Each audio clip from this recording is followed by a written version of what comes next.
Lindsey Williams, watch China. China's the big one, he was told.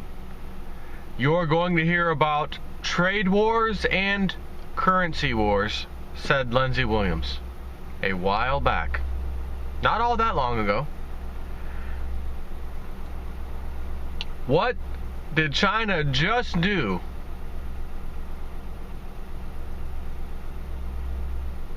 And as Silver Doctor says, the shot heard around the world. The shot just heard around the world, for those with ears to listen, was a surprise 2% devaluation by the Chinese of their currency, the yuan. I have spoken to many whom I respect to hear their opinions and theories. This is a very important move by China, and one which will affect the entire financial world. Submitted by Bill Holter.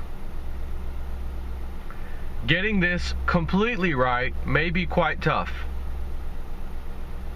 but getting it mostly right is imperative. Let's begin by making a comparison. I have in the past compared today's China and the U.S. to the last great global bubble and deflation centered around the U.S. and Great Britain.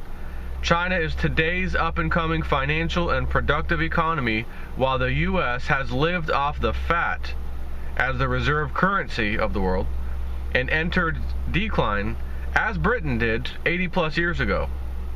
In the early 1930s, competitive devaluations were used to beggar thy neighbor and steal market share of trade. This, along with tariffs, for example, Smoot-Hawley, were put into place.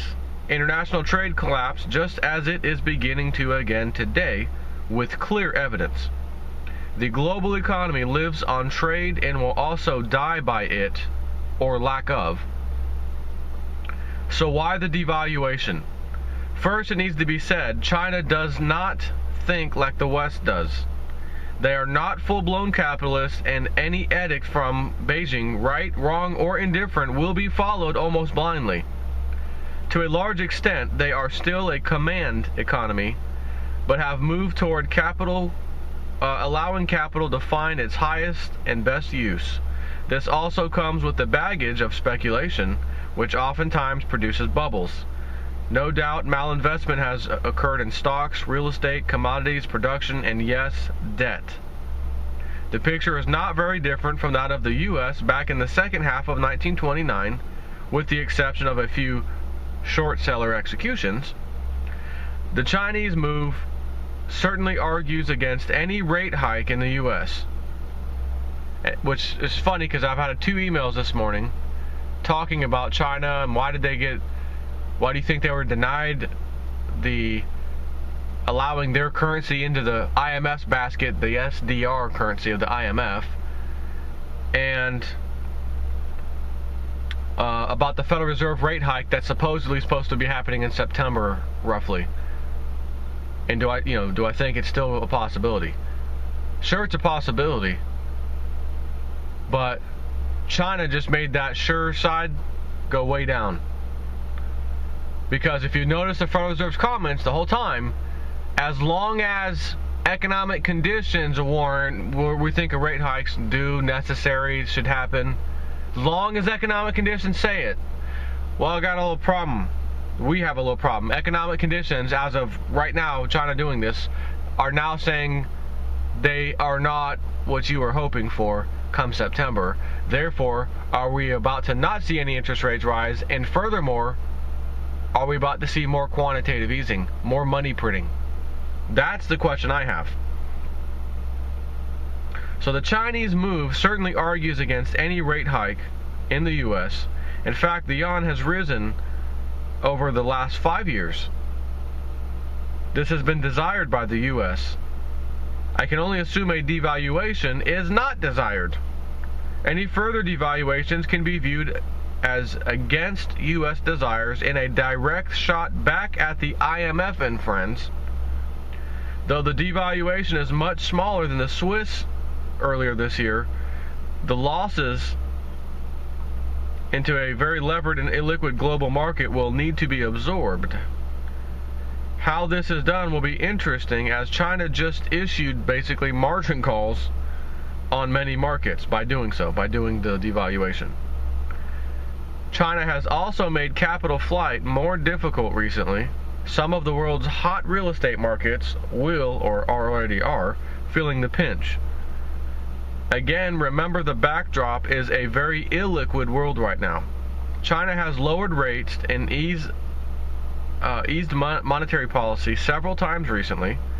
They have outlawed short selling and done whatever they could to stem the meltdown in their markets to no avail. Devaluing is the next logical choice, but already we see the bandwagon of reaction where Russia, India, and Thailand are all considering devaluations of their own. The currency war is going into overdrive. Lindsey Williams, currency wars, trade wars, you will be seeing this. Says who? His elite friend. If that's not what this is, I don't know what is. Okay? This is not so much about the currencies as it is about market share of trade. The problem is this: the global pie of GDP, and thus trade, is beginning to shrink. Liquidity, remember the IMF warned about this, is tightening everywhere, which means cash flows are shrinking. The ability to meet debt service requirements are becoming more difficult in a world saturated in debt. In essence, China's debt bubble is popping, and along with it comes deflation.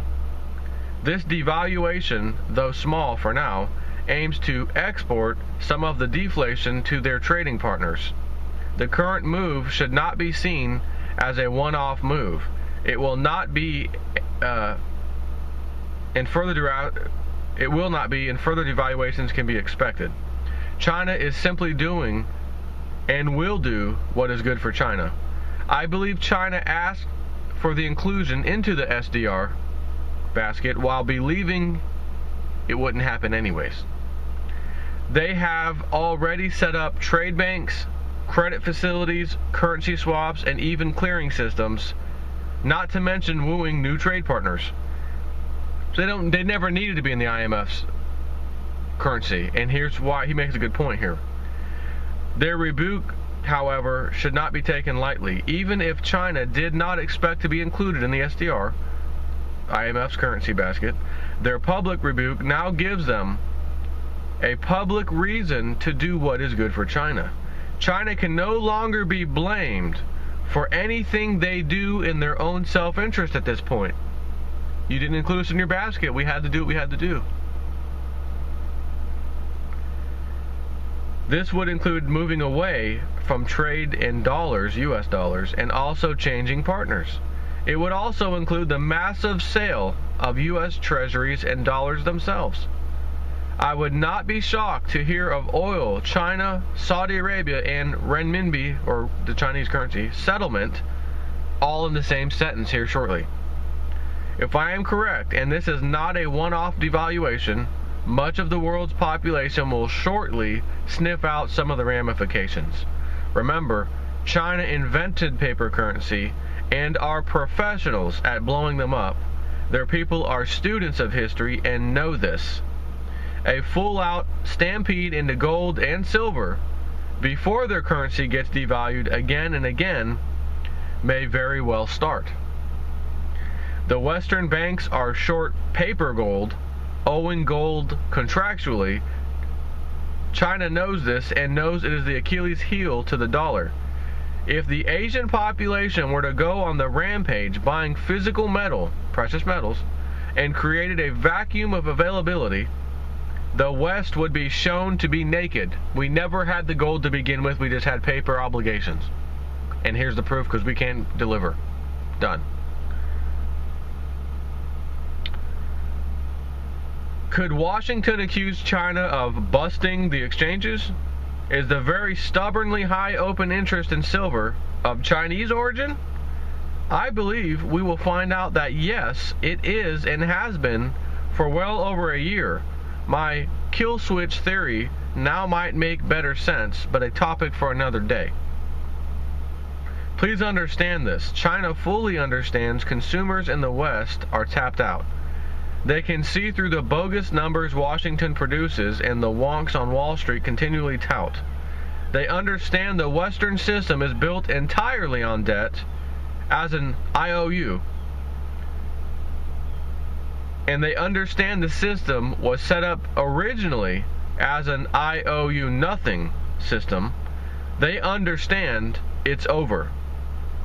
I do believe China wants to assume a, if not the, reserve currency status in the future. They now possess more gold than the U.S. Would it not make sense to devalue your currency and even make it undervalued for the start of a new system for competitive reasons? Yes, I know they do not have enough gold to back the yuan currently at the current price of gold. They will pull a page out of FDR's playbook and revalue gold higher, which means silver too, since they are the largest hoarder in the world. Well, yeah. Could they confiscate from their loyal citizens to leapfrog their holdings even further? Remember, the tried and true ways out of deflation are to print, devalue versus neighbors and gold, and of course go to war. Whether you want to believe it or not, we are now at war both financially and technologically. Unfortunately, financial and trade wars oftentimes turn into hot wars. China just fired a shot heard around the world, for those listening, and it was not a celebratory shot by any means. To finish, could it be China knows this will end in a complete collapse of the financial markets and real economies of the world, in particular of the West? They already have the largest productive capacity in the world. Are they going to devalue their currency so it is competitive when the reset occurs? Have they stripped the West of their gold reserves, leaving China with the greatest monetary hoard on the planet? Could there be a better position to be in than having the most real money and greatest productive capacity with a middle/lower class of your society numbering in the hundreds of millions needing stuff to truly enter the 21st century? In a world levered to the gills and the ability to grow out from under, which is better to have? Assets, gold, productive environment, or liabilities, massive amounts of debt, can't ever be paid back, keep papering over it? Which one? Lots of questions with answers soon to be revealed, I believe. Standing watch, Bill Holter-Sinclair collaboration. Referring to Jim Sinclair, I'm sure. So,